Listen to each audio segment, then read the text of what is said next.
Shalom, sahabat penyuluh, Bapak Ibu Saudara dimanapun saat ini berada. Jumpa kembali dengan saya, Agus Widodo, di dalam penyuluhan agama Kristen pada saat ini 7 Juli 2020. Puji Tuhan.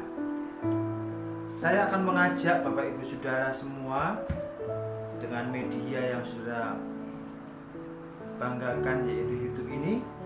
Kita akan melihat satu perikop dalam kitab Perjanjian Lama, yaitu di dalam kitab Yunus pasal yang keempat ayat 1 sampai 11.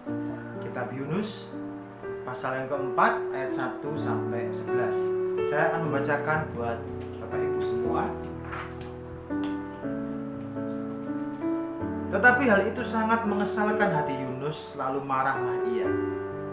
Dan berdoalah ia kepada Tuhan, katanya, "Ya Tuhan, bukankah telah kukatakan itu ketika aku masih di negeriku?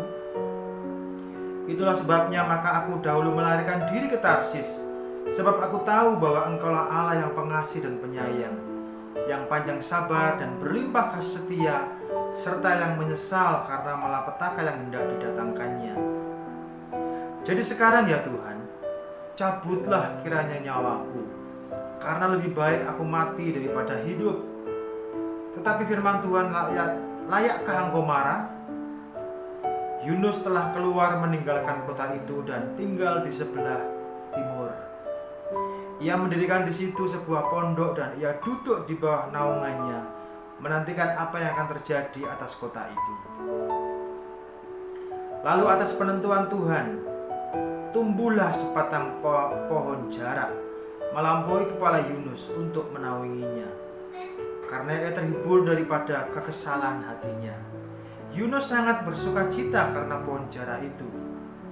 Tapi keesokan harinya, ketika fajar menyingsing atas penentuan Allah, datanglah seekor ulat yang menggerek pohon jarak itu sehingga layu.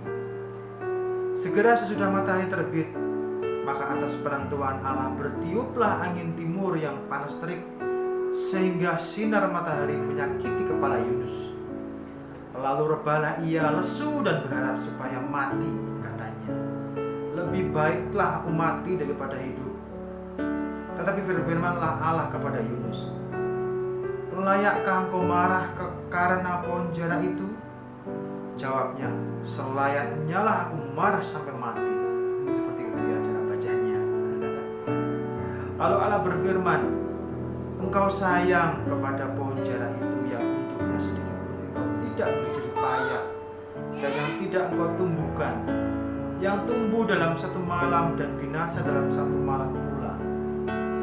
Bagaimana tidak aku akan sayang kepada Niniwe, kota yang besar itu, yang berpenduduk lebih dari 120.000 orang, yang semuanya tidak tahu membedakan tangan kanan dan tangan kiri, dengan ternaknya yang banyak." Puji nama Tuhan. Bapak Ibu,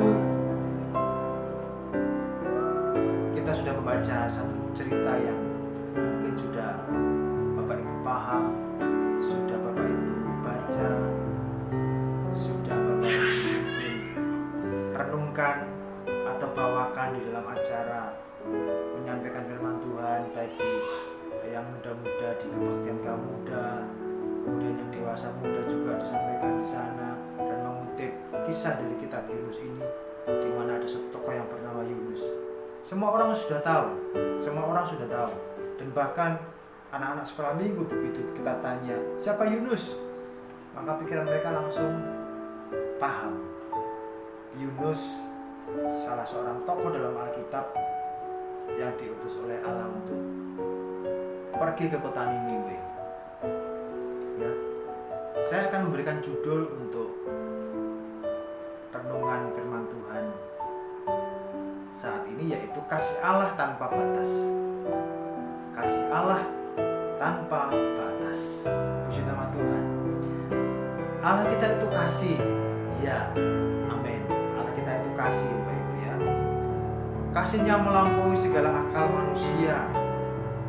Siapa yang bisa menandingi kasih Allah? Tidak ada. Manusia tidak bisa menandingi kasih Allah.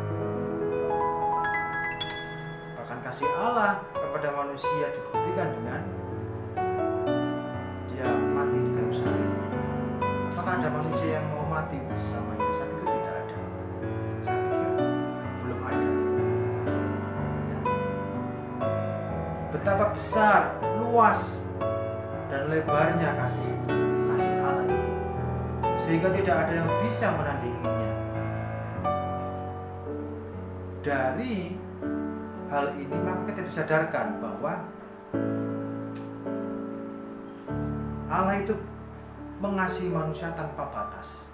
Tapi seringkali manusia terbatas ya mengasihi Allah itu. Sungguh keadaan terbalik. Allah mengasihi umatnya, yaitu orang-orang Israel serta saya. Amin. Dan juga Anda, Bapak Ibu Saudara. Dia mengasihi kita semua. Sebab apa? Sebab saya adalah kepunyaan Tuhan. Bapak Ibu juga kepunyaan Allah, ya. Kita melihat umat Israel yang tegar tengkuk dan seringkali membuat Allah itu murka atas perbuatan mereka. Namun Allah tidak pernah berhenti membuat mereka berbalik kepadanya. Itu uniknya Tuhan. Dia begitu mengasihi orang Israel, dan dia melihat orang Israel itu perbuatannya, tingkah lakunya begitu jahat. Tapi di balik semua itu, kita melihat Allah yang begitu mengasihi orang-orang Israel. Itu luar biasa sekali. Itu luar biasa sekali ya. Saat umat Israel itu menyembah berhala dan hidup penuh dengan dosa, Allah membangkitkan para hakim untuk memimpin mereka. Setelah itu mereka melakukan dosa yang kesekian kalinya. Tetap Allah bekerja, tetap Allah berkarya, mengutus nabi-nabinya. Untuk apa? Mengingatkan mereka, ayo kembali kepada Allah, ayo kembali, jangan bebal, ayo kembali kepada Tuhan. Kasih yang terbesar Bapak Ibu Saudara dinyatakan oleh Allah kita ya, dengan memberikan anaknya Yesus sebagai korban di atas salib untuk menebus dosa manusia. Bagi kita saat ini, Allah ingin kita juga bisa mengasihi orang lain. Bagaimana saya bisa mengasihi orang lain sementara orang itu berbuat jahat? Bagaimana saya bisa mempraktikkan kasih saya kepada orang lain sementara orang itu menyakiti hati saya? Pertanyaan-pertanyaan tersebut mengganggu kita. Saya percaya itu dari iblis, karena iblis ingin supaya kita tidak mempraktekkan kasih Tuhan. Tapi bersyukurlah jika kita masih diberikan kekuatan untuk mengasihi orang lain, karena Allah tidak pernah berhenti mengasihi kita ya. Puji nama Tuhan. Kita bisa melihat beberapa hal berhubungan dengan bangsa Niniwe ini. Yang pertama adalah Allah tidak menghukum bangsa Niniwe. Kalau kita bisa membaca, kita sudah membaca bagaimana keadaan kota Niniwe di dalam Yunus pasal ke-4 ayat yang ke-1. Di ayat 1 ini menggambarkan tanggapan Yunus terhadap peristiwa yang terjadi di Niniwe, atas pertobatan orang Niniwe dan kepada keputusan Allah yang tidak menunggang-balikan kota itu. Yunus merasa kesal karena Allah tidak melakukan apa yang sudah disampaikan olehnya kepada Yunus. Seolah Allah itu ya, kita bisa melihat Allah itu kok pelin-pelan ya, berubah-berubah. Pertama kalinya mengutus Yunus untuk menyampaikan hukuman. Ayo mari bertobat, kalau tidak kau akan dihukum. Tapi ketika bangsa Niniwe itu bertobat, maka Allah segera menyesali, merancangkan sebuah rencana penghukuman, dan itu bisa di cancel ya, bisa dibatalkan oleh Allah, karena Allah tergerak oleh bangsa Niniwe, kota Niniwe, orang-orang dari Niniwe yang bersama-sama bersatu hati memaklumkan diri, merendahkan diri kepada Tuhan. Itu luar biasa sekali Bapak Ibu Saudara.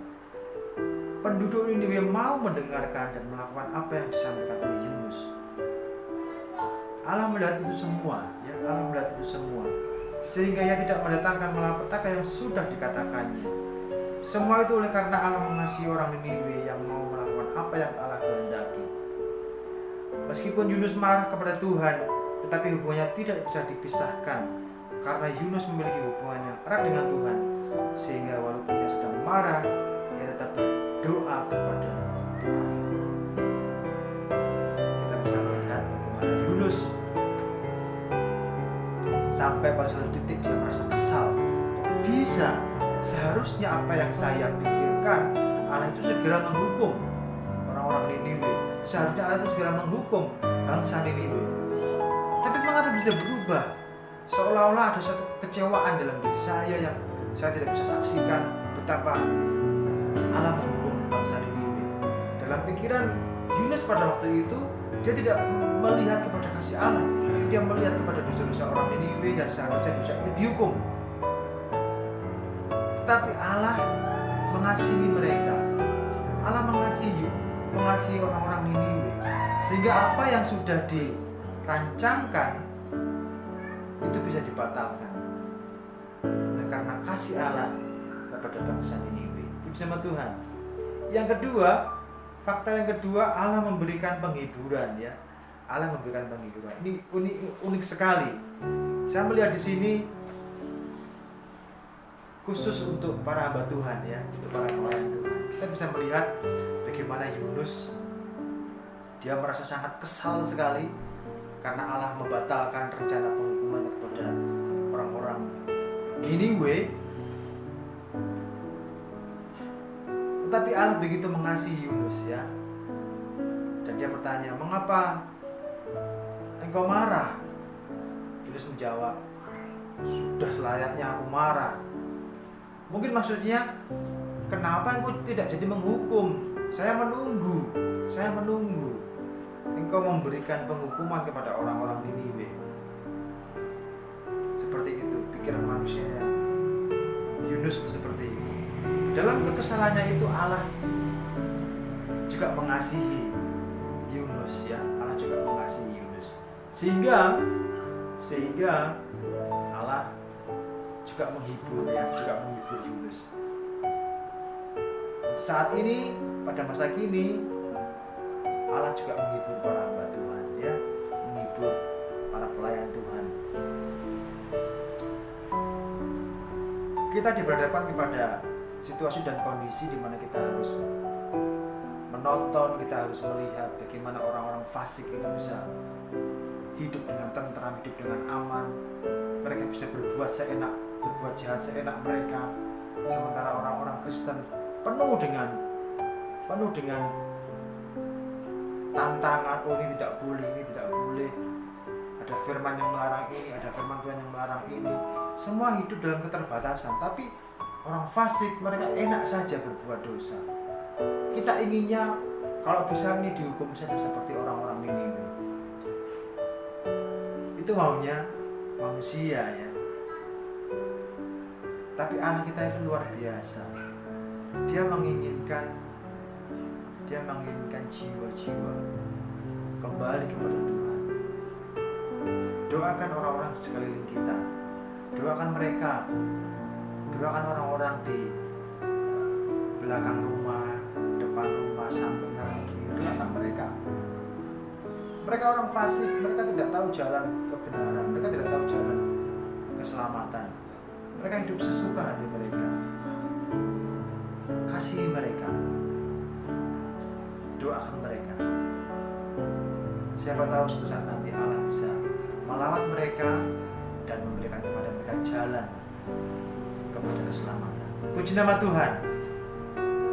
Semoga firman Tuhan yang singkat ini memberkati Bapak Ibu Saudara yang saat ini menyaksikan YouTube ini. Kiranya berkat Tuhan juga turun ke atas Bapak Ibu. Semoga rohani terus semakin ditingkatkan, semakin kita cinta kepada Tuhan. Amin. Puji nama Tuhan. Tuhan Yesus memberkati.